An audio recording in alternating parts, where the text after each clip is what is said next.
ദിമാത്ര പദ മാത്ര മാത്രാക്ഷ പദ അകാര ഉകാര മകാര ഇതി.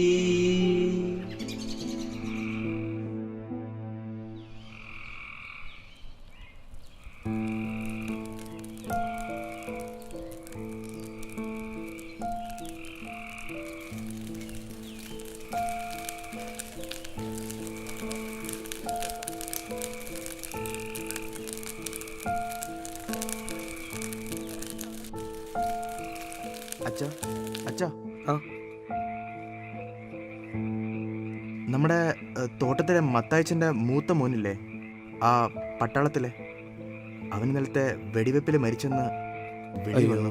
ഇന്ന് ഒരു വിളി വന്നു. പള്ളിയൊന്ന് പൂട്ടിയിട്ട് അവിടെ വരെ ഒന്ന് പോയച്ചും വരാം. ആ ശരി കൊച്ചാപ്പി, ആ റേഡിയോ ഒന്ന് വെക്കാവോ? ശരി അച്ഛാ. While Indian guns lie silent, 450 foreign families have flown out of Dhaka. ശരി അച്ഛാ, പോയച്ചും വരാം. Attacks in the west to allow neutral ships to leave Pakistani ports. But for the Bengalis themselves, there are no evacuation aircraft. To go into the countryside is to risk being caught in the crossfire. To remain in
India, which over the years has sought to reflect in and outside of this chamber the moral force of the world, the very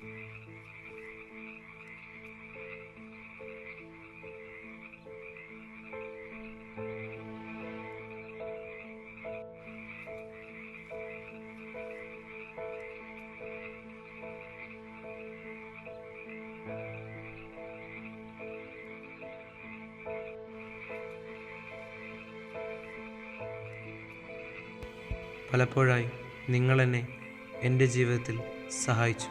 എൻ്റെ ദൈവം എന്നെ എത്രമാത്രം കരുതുന്നവനാണെന്നും അവിടുത്തെ കാരുണ്യം എത്ര അനന്തമാണെന്നും നിങ്ങളെനിക്ക് മനസ്സിലാക്കി തന്നു. ഇനിയെങ്കിലും ഒന്ന് വെളിപ്പെടുത്തി തരൂ. അന്ന് ഞാൻ വീഴാൻ പോയപ്പോൾ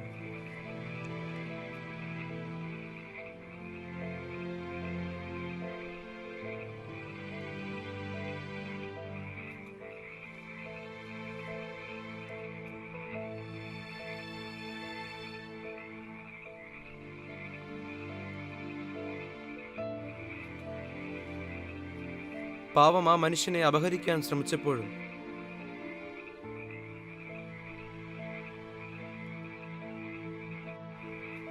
ആരുമില്ലാത്ത എന്നെ ദൈവത്തിൻ്റെ പാതയിൽ കൊണ്ടുവിട്ടപ്പോഴും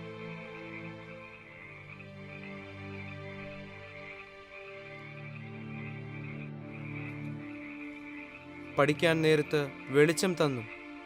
അങ്ങനെ പല ജീവിത സാഹചര്യത്തിലും എന്നെ നിങ്ങൾ സഹായിച്ചു. ഇത്രത്തോളം താങ്കൾ എന്നിൽ സ്വാധീനം ചെലുത്തിയിട്ടും താങ്കളെ പൂർണ്ണമായി മനസ്സിലാക്കുവാൻ എനിക്ക് സാധിച്ചില്ലല്ലോ. ഞാൻ നിനക്ക് ആരായിരുന്നു എന്ന് മനസ്സിലാക്കാൻ ഒരു തിരിഞ്ഞു നോട്ടം അനിവാര്യമാണ്. ആ വീഴ്ചയിൽ നിനക്ക് ഈ ലോകത്തിലെ വസ്തുക്കളിൽ ഞാൻ തന്നെ പ്രത്യാക്ഷയായിരുന്നു. ആ വള്ളി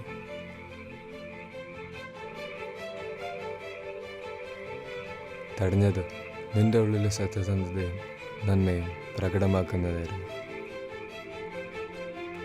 ഒറ്റയ്ക്കാണെങ്കിലും ദൈവത്തോട് കൂടുതലടുക്കാൻ നിന്റെ ഉള്ളിലെ തീരുമാനം ബലപ്പെടുത്തുന്നതായിരുന്നു. മറ്റുള്ളവരിൽ ദൈവത്തിൻ്റെ വെളിച്ചം നീ കണ്ടുകൊണ്ട് ആ വെളിച്ചത്തിൽ നീ വളരുവാൻ ശ്രമിക്കുന്നതായിരുന്നു. സത്യത്തിൽ അത് ഞാൻ തന്നെയായി. പ്രിയമുള്ളവരെ, നമ്മുടെ ജീവിതത്തിൽ പലപ്പോഴും കരുണയുടെ സ്പർശങ്ങൾ നാം അനുഭവിക്കാറുണ്ട്. പക്ഷേ പിന്നീട് അതേപ്പറ്റി ചിന്തിക്കുവാനോ അതോർത്ത് മറ്റുള്ളവരോട് കരുണ കാണിക്കുവാനോ നമ്മിൽ പലരും ശ്രമിക്കാറില്ല. കരുണ നമ്മിൽ ഉദ്ഭവിക്കുന്നത് ദൈവം ആരെന്നും നാം ആരെന്നും തിരിച്ചറിയുന്നിടത്താണ്. വേദങ്ങൾ അനുസരിച്ച് നമ്മുടെ അന്തർബോധത്തിന് 4 തലങ്ങളാണുള്ളത്: ജാഗ്രത്, സ്വപ്ന, സുഷുപ്തി, തുരിയ. നമ്മിൽ പ്രവർത്തിക്കുന്ന ദൈവത്തെ തിരിച്ചറിയുന്നതാണ് തുരിയ.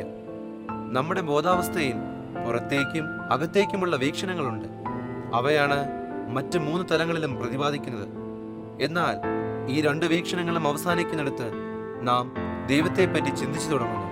ആ തലമാണ് തുരിയ. നിന്റെ ഹൃദയത്തിൽ കൂടെ എന്നെ തന്നെ ഞാൻ കാണും. അതാണ് യഥാർത്ഥ കരുണ.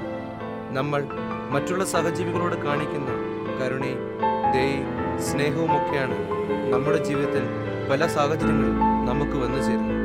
ദൈവം മനുഷ്യരോട് കാണിച്ച ഏറ്റവും വലിയ കരുണയുടെ പേരാണ് യേശുക്രിസ്തു. ആ കാരുണ്യം നമ്മിൽ ഇന്നും എന്നും ജീവിക്കണം.